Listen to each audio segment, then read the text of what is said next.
Welcome to bird media. నేను మీ Pawan Krishnamurthy. Yes, ఇది కూడా వార్తే. ఎన్నో సమస్యలు ఉన్నాయి, ఎన్నో ఇష్యూస్ నడుస్తున్నాయి, ఎన్నో రాజకీయాలు నడుస్తున్నాయి. అయినా సరే దాంట్లో కూడా ఇది కూడా ఒక వార్తే, డెఫినెట్గా చర్చించాల్సింది అంటున్నారు నెటిజన్లు.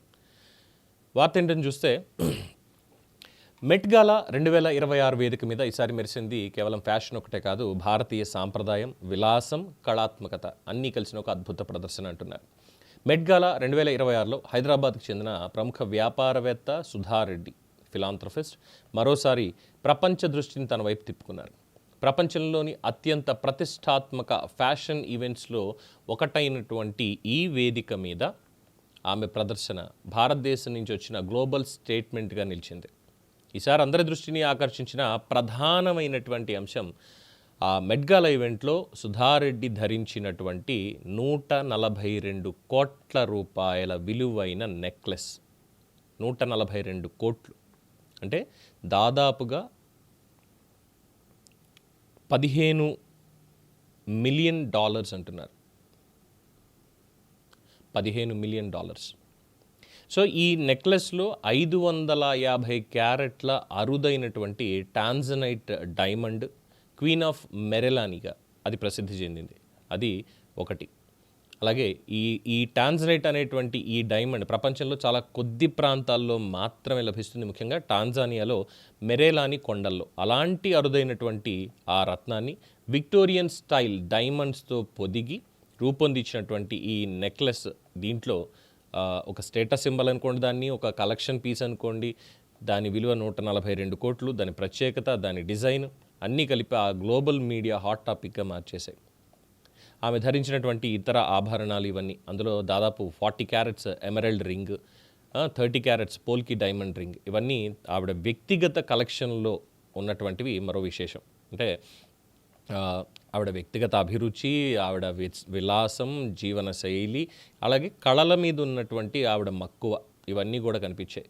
ఇక ఆవిడ ధరించినటువంటి దుస్తులు కూడా భారతీయ హస్తకళలకి గ్లోబల్ స్టేజ్ మీద దక్కిన గౌరవం అంటున్నారు.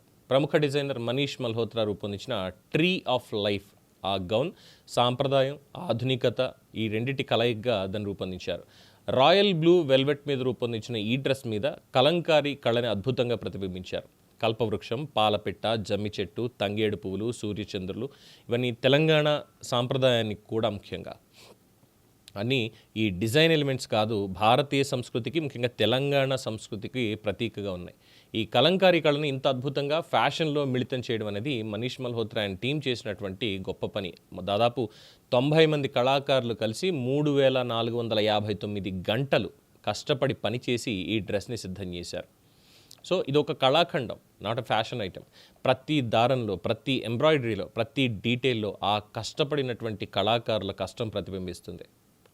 సో ఇక మిగతావన్నీ కామన్గానే అయిపోయాయి. బట్ దీని మీద చర్చ ఏంటి అంటే 142 కోట్లు ఒక నెక్లెస్, అది కూడా మేఘా కృష్ణారెడ్డి గారి సతీమణి. మేఘా కృష్ణారెడ్డి గారు అంటే తెలిసిందే, కాళేశ్వరం ప్రాజెక్టులో మెయిన్ కాంట్రాక్టరు, పోలవరంలో మెయిన్ కాంట్రాక్టరు, అలాగే ఎన్నో మనకి నేషనల్ హైవే కాంట్రాక్ట్స్ చేసినటువంటి వ్యక్తి, ప్రముఖ industrialist. Mega engineering infrastructure limited కంపెనీకి ఆయన కూడా ఒక ఓనర్గా ఉన్నారు కాబట్టి, ప్రమోటర్గా. వారి సతీమణి ఇది ఇప్పుడు కొత్త ఏం కాదు, దాదాపుగా ఇది 3వసారి ఆ వేదిక మీద సుధారెడ్డి గారు తళుక్కుమనడం. అంతకుముందు కూడా వెళ్ళిన ప్రతిసారి కూడా చాలా గ్రాండ్గా, దాదాపు ఆవిడ ధరించేటువంటి దుస్తులు, ఆభరణాలన్నీ 100 కోట్లలోనే ఉంటాయి ఆ పర్టికులర్ ఈవెంట్కి. ఇవన్నీ కూడా ఆ 100 కోట్ల రూపాయల ఆభరణాలు కానీ ఇవన్నీ కూడా ఆవిడ వ్యక్తిగత కలెక్షన్లో ఉన్నటువంటివి. అప్పటికప్పుడు ఏదో ఫ్యాషన్ ఈవెంట్లో ఒకళ్ళ ప్రమోట్ చేయడానికి, కొలాబరేట్ చేయడానికి చేసేటువంటిది కాదు, తన వ్యక్తిగత కలెక్షన్. సో దీని మీద చర్చ జరుగుతోంది. ఇది మనం అనేటువంటి మాట కాదు, సోషల్ మీడియాలో మాట్లాడుతున్నటువంటి మాట. కాళేశ్వరం, పోలవరం రెండూ కూడా ఆవిడ మెడలోనూ వాడు ఒంటి మీద కనిపిస్తున్నాయి అని చెప్పి కొంతమంది కాస్త విమర్శనాత్మకంగానే మాట్లాడుతున్నారు. మరి ఏం జరుగుతుంది ఏంటి అనేది దాని మీద మనం మాట్లాడకూడదు, అది ప్రభుత్వాలు మాట్లాడాల్సినటువంటి పని. ఎందుకు అనంటే గతంలో ఉన్నటువంటి కాళేశ్వరం ప్రాజెక్టులో ఉన్నటువంటి ఇంజనీరింగ్ ఇన్ చీఫ్లు వాళ్ళందరూ కూడా ఈ లంచావతారాల లిస్టులో ఎలా ఉన్నారు, అలాగే ఒక ఐఏఎస్ అధికారి కుమార్తె పెళ్లిని తాజ్ ఫలక్నుమా ప్యాలెస్లో ఏ విధంగా జరిపించారు, ఇవన్నీ కూడా లోగుట్టు పెరుమాళ్ల కెరుక అని అనుకున్నా అంతే. అది ఏమిటో అలా చింది అలాంటి వాళ్ళకే వరుస్తూ ఉంటుంది. ఏమంటారు? దీని మీద మీ అభిప్రాయం తెలియచేయండి. చూస్తూనే ఉండండి ది బర్డ్ మీడియా.